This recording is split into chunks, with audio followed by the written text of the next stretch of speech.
পুরুষ মহিলা একসাথে একটা স্কোয়াডে থাকে। আচ্ছা, মানে এটা কি 50-50 হবে? বাধা তো অনেক ছিল, কারণ প্রথম কথা হচ্ছে ছেলে মেয়ে যখন জয়েন্ট মিক্সড জেন্ডার ক্রিকেট করেছিলাম। নমস্কার, আমি ত্রিবেণী, এসএস মিডিয়ায় সকল ভিউয়ারকে স্বাগত।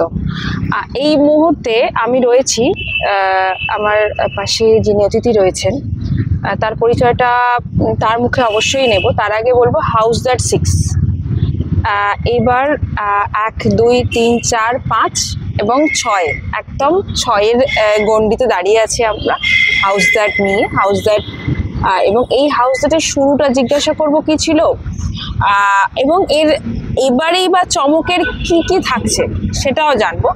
অবশ্যই কিছুটা হলেও বোঝা যাচ্ছে যে এই মুহূর্তে আমরা রয়েছি হাউস দ্যাট 6-এর অন্যতম প্রধান ভূমিকা যিনি পালন করেন এবং যার হাতে মোটামুটিভাবে হাউস দ্যাট 6-এর সেই উজ্জ্বল লাইটটা রয়েছে, যেটার প্রথম কাণ্ডারি উনি। তো তার কাছেই চলে যাব। নমস্কার দীপবাবু, কেমন আছেন? ফ্যান্টাস্টিক আছি, কিন্তু ব্যাপারটা যে কলকাতা লন্ডন হবে কিনা জানি না, তবে কলকাতা দুবাই হচ্ছে এটা ফার্স্ট ইয়ার আপাতত, এটাই হচ্ছে লেটেস্ট খবর। আচ্ছা, এবার আমি জিজ্ঞাসা করব যে হাউস দ্যাট 6 মানে শুরুটা কি ছিল? শুরুটা ওয়ে ব্যাক ইন 2021। এটা আগে আমরা একটা অনলি মেন্স ইভেন্ট করতাম, যেটা নাম ছিল ক্রিকেট হইচই। কিন্তু তখন প্রচুর মহিলারা পার্টিসিপেট করার কথা বলেছেন, আমাদের সাথে খেলার কথা বলেছেন, কিন্তু আমরা এক বছর সেটা অর্গানাইজ করতে পেরেও ক্রিকেট হইচইতে ক্রিকেটের যে এলিগেন্স সেটা তৈরি হচ্ছিল না। মানে ক্রিকেটের তো একটা নিজস্ব ফাইট কম্পিটিশন যেটা ছিল সেটা হচ্ছিল না।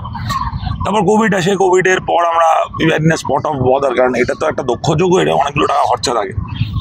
তো তখন আমরা মানে চিন্তায় ছিলাম যে কী হবে, মানে আদৌ এটা করা যাবে কিনা। তখন একটা মিক্স জেন্ডার প্ল্যান হয় এবং ব্র্যান্ড নেমটা চেঞ্জ করে হাউস দ্যাট 6 হয় এবং সেইভাবে শুরু হয়। এবং ওই মিক্স জেন্ডার হয়ে যাওয়ার পর অ্যাকসেপ্টেবিলিটিটা অনেক বেড়ে যায়, কারণ ইটস এ ইউনিক কনসেপ্ট এবং সেটাকে তার গ্রহণযোগ্যতারা অন্যভাবে হতে শুরু করে। এবং যেহেতু এটা শিল্পমহলের কার্নিভাল, সেই জন্য তার অ্যাকসেপ্টেবিলিটিটা অন্যরকমভাবে হয়। হেন্স যা হয় আর কি, সেটা চলতে থাকে, ক্রিকেট হইচই চেপে যায়। মানে আমি একটু ইন্টারাপ্ট করলাম যে মিক্স জেন্ডার, এই মিক্স জেন্ডার ব্যাপারটা ঠিক কিরকম ভাবে হবে? এটা কিরকম ভাবে হবে মানে এতকাল যেভাবে হয়ে এসছে সেভাবেই হবে। ব্যাপারটা হচ্ছে যে পুরুষ মহিলা একসাথে একটা স্কোয়াডে থাকে। আচ্ছা, মানে এটা কি 50-50 হবে? না, 50-50 এক্স্যাক্টলি নয়, কারণ মহিলা পার্টিসিপেন্ট পাওয়াটা একটু ডিফিকাল্ট। ওটা 60-40 কি 70-30 হয় এক সময়, এক বছর অ্যাকর্ডিং টু দি কনসিকুয়েন্সেস, সেইভাবে আমরা ডিসাইড করি। আর হাউস দ্যাট 6-এ এটা তো একটা মানে অন্যতম একটা বিষয় গেল, এছাড়াও কি আর কোনো চমক এই বছরে থাকছে? এবারে চমক বলতে যেটা মেইন ইস্যু সেটা হচ্ছে এতকাল আমাদের লিমিটেড ওভার ক্রিকেট হয়েছে, 6 ওভার করে খেলা হতো। হাউস দ্যাট 6 মানে 6 ওভারে খেলা হবে, এটাই ছিল। কিন্তু দিস টাইম আমাদের মনে হলো যে we should go to the longer format of the game. Test এবং cricket is a game of gentlemen's bites. তো জেন্টলম্যান বাইটসের এলিগেন্সটা নিয়ে আসার একটা চেষ্টা চলছে। এবার একটা 2 দিনের টেস্ট হবে, 2 ইনিংস প্রপার, যেভাবে প্রপার টেস্ট ক্রিকেট হয় সেভাবে। এবং আমরা চেষ্টা করছি, এখন we are also in a plan যে ইডেন গার্ডেন্সে যখন খেলা শুরু হয় একটা বেল বাজে, সেই বেলটাও একটা মানে একটা মিনি ইডেন গার্ডেন্স তৈরি করা, সেরকম কিছু চমক থাকছে। দেখা যাক, let's hope for the best. কতটা বাজেট পারমিট করে, কতটা এক্সিকিউশন পারমিট করে, তারপরে সেই জিনিসগুলোকে এনহ্যান্স করার চেষ্টা করা হচ্ছে। এবং আমি যেটুকু শুনেছি হাউস দ্যাট 6-এ আর একটা বিষয় হচ্ছে যে এখানে গভর্নিং বডি, সিজনাল বডি সব বেশ সুন্দর একটা বিষয়গুলোকে ভাগ ভাগ করে দেওয়া হয়েছে। তো এই গভর্নিং বডিতেই বা কারা থাকেন, তারা কি সবাই খেলার সঙ্গে যুক্ত নাকি একেবারে আর্টিস্ট লেভেল শিল্প জগতের সঙ্গে? না, মানে গভর্নিং কাউন্সিলে যারা শিল্পী তারাই রয়েছে, কিন্তু গভর্নিং বডির মেম্বার হতে গেলে আপনাকে ইদার 2 বছরের কনস্ট্যান্ট পার্টিসিপেন্ট হতে হবে অথবা একবার সিজন রিপ্রেজেন্টেটিভ হতে হবে। এই ক্রাইটেরিয়াটা ফুলফিল করলে তবেই আপনি গভর্নিং বডির লোক হতে পারবেন, অর এলস নট। এবং সেই গভর্নিং বডি যখন মানে, কারণ গভর্নিং বডি ইজ সামওয়ান যারা এই গোটা ইভেন্টটাকে গভর্ন করে, সে যদি ওই সিস্টেমটা না জানে তাহলে সে করতে পারবে না। সুতরাং অন্তত 2বার তাকে পার্টিসিপেন্ট হতে হবে মিনিমাম, অর এলস একবার ব্যাটন হোল্ডার হতে হবে। তবেই সে গভর্নিং বডিতে আসতে পারবে। এবার আমি বলবো যে হাউজার 6 ভাবনা চিন্তা তো ছিলই, আপনি নিজে ক্রিয়েটিভ জগতের মানুষ, তো মানে প্রথমে শুরুটা যে আপনার লাইফের শুরুটা কি ছিল, মানে ক্রিয়েটিভ জগতে স্টার্টিংটা কি ছিল? ক্রিয়েটিভ জগৎটা খুব ভারী শব্দ, হ্যাঁ, মানে আমি কুলপি, শিল্পী নই কুলপি। তো যাই হোক, ওই মানে আমি আগে প্রচণ্ড ক্রিকেট ফুটবল খেলতাম, মানে আমি ডিভিশন খেলেছি, আমি ফুটবলটাও পাড়ায় রীতিমতো খেলতাম ডিফেন্স লেভেলে, কিন্তু সেটা পাড়া লেভেলে, ক্রিকেটটা প্রফেশনালি খেলেছি। তো যখন একটু সিরিয়াস লেভেলে গেছি, একটু বড় হয়েছি, যখন বন্ধু বান্ধব হয়েছে, সিগারেট খাওয়া শুরু করেছি, বিড়ি খাওয়া শুরু করেছি, তখন আমার সঙ্গী সাথী, তখন তো একা হতো না, তখন ওই সঙ্গী সাথী দিয়েই সমস্ত হতো। তো তারা সব নাটকের রিহার্সালে চলে যেত। এই নাটকটা কি খায় না মাথায়, আমার তখন কোনো আইডিয়া ছিল না। তখন I came across a lady, Shrimati Ranjushree Roy. উনি আমার গুরু, সব কিছু। ওনার হাত ধরে নাটকটাকে ভালোবাসতে শুরু করা, এবং তারপরে আস্তে আস্তে এই ফ্র্যাটার্নিটিটাকে আরও জানতে পারা, তারপরে আরও বেশি ইনভলভ হওয়া ব্যাপারটার সাথে। বা 90 দশকে যখন বাংলা সিনেমার তথাকথিত ডাউনফল চলছে, যদিও আমি সে ডাউনফলকে মানি না, পরবর্তী পর্যায়ে যখন ট্রেডের অনেকগুলো জিনিস জানতে পেরেছি, বুঝতে পেরেছি, তখন আমার মনে হয়েছে যে 90-এর দশক কিন্তু অনেক বেশি বাংলা সিনেমাকে ব্যাক করেছে, সাপোর্ট করেছে। সেই সময় নাটক মঞ্চও কিন্তু একটা ডাউনফল চলছিল after the emergence of social media. মানে আমরা যদি ফেসবুক, টুইটার এগুলো বাদ দিয়ে তার অনেক আগে ছিল অর্কুট। ওই অর্কুট, ইয়াহু মেসেঞ্জার কিন্তু কিছুটা নাটককে প্রমোট করতে শুরু করে। তার আগের ফেসটা খুব খারাপ ছিল, মানে এমনকি 7 জন 10 জনেও শো করতে হয়েছে নাটক দলগুলোতে।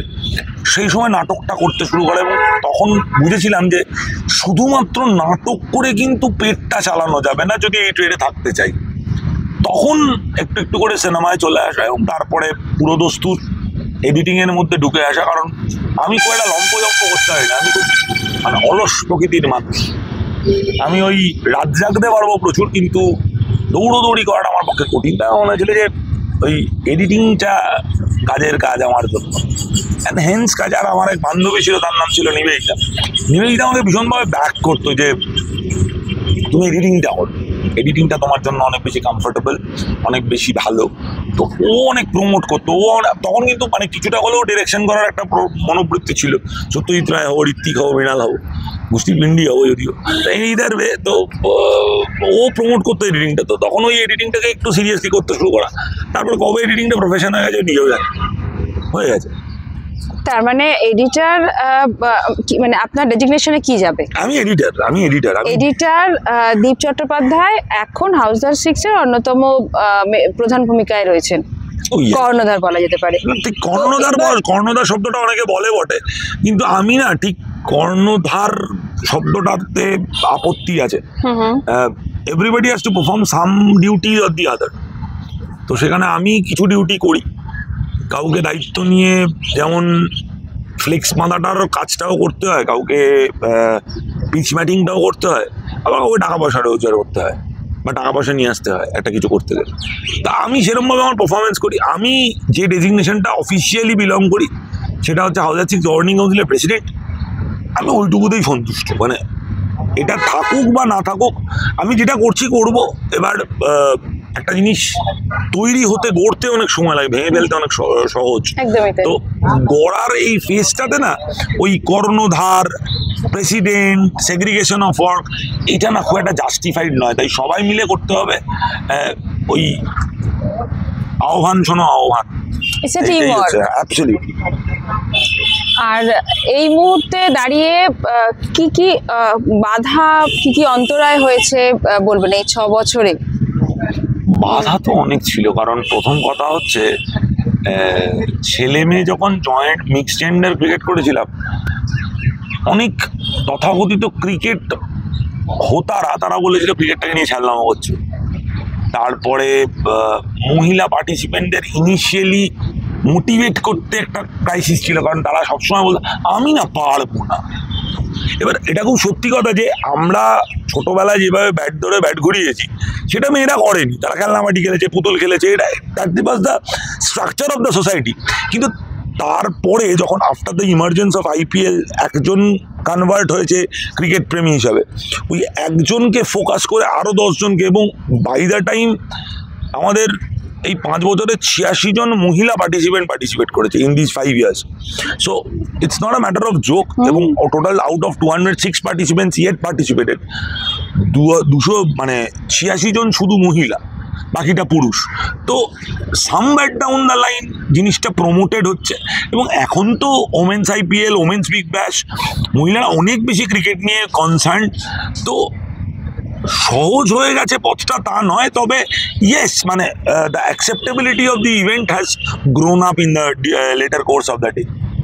নারী শক্তির জয় হচ্ছে বলতে পারছেন তাহলে? অ্যাবসলিউটলি, মানে এখন উভয়তন্ত্রের কথা বলা হচ্ছে, এবং ইট ইজ ভেরি ইম্পর্টেন্ট। কারণ আজকে মানে একটা সময় ছিল যখন বাড়িতে মহিলা জন্ম নিলে কিছু তথাকথিত সিনিয়ররা নাক ছিটকাতেন যে ও বাবা মেয়ে হয়েছে, বা মানে কোনো কারণে যদি কোনো মহিলা কনসিভ করতে না পারে সেই দোষটা মহিলাদের ঘাড়ে গিয়ে পড়তো। কিন্তু আমাদের অনেকের ক্ষেত্রে জানা নেই যে পুরুষদের স্পার্ম কাউন্টের জন্য এই কেসটা বেশিভাবে হয়। সো এগুলো না এনরিচ করছে, তো সোসাইটিকে এডুকেট করতে হবে। মানে you have to get through those boundaries, মানে সেই এডুকেশনটা দরকার, so that the society enriches. মানে it's not just cricket, it's the entire section of the society, যেটা কিনা মানুষের কাছে পৌঁছতে হবে। অ্যান্ড আজকে আমরা আমেরিকার ডিস্কে যেতে পারি, কিন্তু আমেরিকার যে সোসাইটি এডুকেশনের এনরিচমেন্ট, সেটাকে কিন্তু খুব একটা ইম্পর্টেন্স দিই না। That has to be incorporated ইয়ার।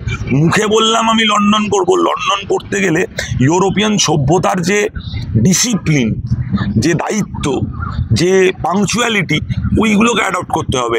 4টি ক্লক টাওয়ার বানালে লন্ডন হয় না, ওই অ্যাডপ্টেবিলিটি অফ দি সোসাইটিটা দরকার। কোথাও গিয়ে একটু খোঁচা দিয়ে ফেলেছি, তো এই খোঁচাটা বেশ ভালো, মিষ্টি খোঁচা, অসুবিধা নেই। ভীষণ গরমে এটা একটা মিষ্টি খোঁচা থাকলো, কিন্তু সঙ্গে আমি বলবো হাউজার 6-এর আমাদের 2 দিনে যে টুর্নামেন্টটা আসছে সেটা কবে, ডেটটা কি জানা যাবে? Date is tentatively fixed 10th to 11th of January 2026. তার আগে আমরা 18th May 2025 ওরিয়েন্টেশন করছি। এবারে যারা সিজন রিপ্রেজেন্টেটিভ তারা সবাই ফেলিসিটেটেড হবে, এবং তারপরে তার ফটোশ্যুট, তার বিভিন্ন রকম প্রমোশনস চলতে থাকবে। এবারে 2 দিনের হচ্ছে, গত কয়েক বছর ধরে একদিনের হয়েছিল, এবারে 2 দিন হচ্ছে, because it's a longer format. তো এমনি টেস্ট, মহিলাদের টেস্ট হয় ইন্টারন্যাশনালি 4 দিনে, পুরুষদের 5 দিনে। তো অতটা অ্যাফোর্ড করবার মতন আর্থিক যোগ্যতা আমাদের নেই। So we have chosen 2 days. Let's hope একটা এনজয়মেন্ট তো হবে। ইটস এ কার্নিভাল, সবার আগে it's a carnival. It's a carnival, একদমই আমরা এনজয় করব সবাই। আর একটা প্রশ্ন, যখন এটা হয়েই গেল, ডেটটাও যখন অ্যানাউন্স হয়ে গেল, তখন কিন্তু আমরা আর একটা জিনিসও জিজ্ঞাসা করবো যে আমাদের মানে ফিল্ডটা কোথায়, আমাদের টুর্নামেন্টের ভেন্যুটা কোথায় হতে পারে? ভেন্যু এই মুহূর্তে বলাটা একটু difficult, but the location is Behala. আমরা এই হাউজার 6 একটা ICC স্ট্রাকচার দেওয়ার চেষ্টা করেছি। It's the structure, it's the pattern যেটা মেনটেন করা হয়। আমরা প্রথম বছর করেছিলাম দমদমে, দ্বিতীয় বছর নিউ আলিপুর, তৃতীয় বছর বাগবাজার, চতুর্থ বছর বাঁশদ্রোণী, পঞ্চম বছর সল্টলেক, এবারে বেহালায় হচ্ছে। কিন্তু এক্স্যাক্টলি কোন মাঠে হচ্ছে সেটা এক্ষুনি বলতে পারা ডিফিকাল্ট, এবং না শুধু ক্রমশ প্রকাশ্য না, মানে হোপফুলি বাই নভেম্বর আমরা এটা ডিক্লেয়ার করতে পারবো। ওকে, আর একটা এখনো শেষ হয়নি, আর একটা করে যে মানে বেরিয়ে চলে, শেষ হয়ে হইল না, শেষ একদমই রবীন্দ্রনাথের ছোট গল্প। তো আমি আরেকবার জিজ্ঞাসা করবো যে এই যে মানে আমরা যেই আশায় বাঁচছি, তো এই হাউজার 6টাকে ঠিক আপনি কোন মাত্রায় নিয়ে যেতে চাইছেন যদি বলা? যদি এক লাইনে বলতে হয় সেটা হচ্ছে যে এখন after the emergence of franchise cricket এবং acceptability of both gender cricket, সমস্ত সেক্টর একটা না একটা ক্রিকেট কার্নিভাল করে, সেটা হোটেল হোক, ব্যাংক হোক, প্রেস মিডিয়া হোক, সেলিব্রিটি হোক, সবাই। তাহলে এই পারফর্মিং আর্ট সেক্টরটা তো একটু আনঅর্গানাইজড, কারণ এরা কোনো প্রথাগত অফিসে চাকরি করে না। তো এটাকে মানে একটা এমন কার্নিভাল যে people should wait for the entire year, যে এটা হবে, 2 দিন আনন্দ করবো, কি 1 দিন আনন্দ করবো, কি 3 দিন আনন্দ করবো, এবং it will be a happening event. মানে আমি এখনো মনে পড়ে যখন সানন্দা তিলোত্তমা শুরু হয়েছিল, তখন ইট ওয়াজ জাস্ট সানন্দার পাতায়, এখন যারা পেজেন্টটাকে ওন করে তাদের কাছে একটা গর্বের বিষয়, আমি কলকাতা তিলোত্তমা জিতেছি। তো এটাও একটা সেই রেঞ্জের ইভেন্ট করার পরিকল্পনা, যাতে all the artist fraternity, all the artist of the city তারা ওয়েট করবে, আসবে, দেখবে, কেউ পার্টিসিপেট করবে, হাততালি পড়বে, মানে ওই মিনিয়েচার ফর্মে কেউ বিরাট কোহলি হবে, কেউ স্মৃতি মান্দানা হবে, এটাই এক্সপেক্টেড। একদম ধন্যবাদ আপনাকে। আর অবশ্যই আমরা অপেক্ষা করছি, এবং শুধু অপেক্ষা না, ভীষণভাবে উত্তেজনার সঙ্গে অপেক্ষা করব হাউজার 6 দেখার জন্য, এবং খুব সদ্যই আমরা আরও বেশি আপডেট দিতে থাকবো।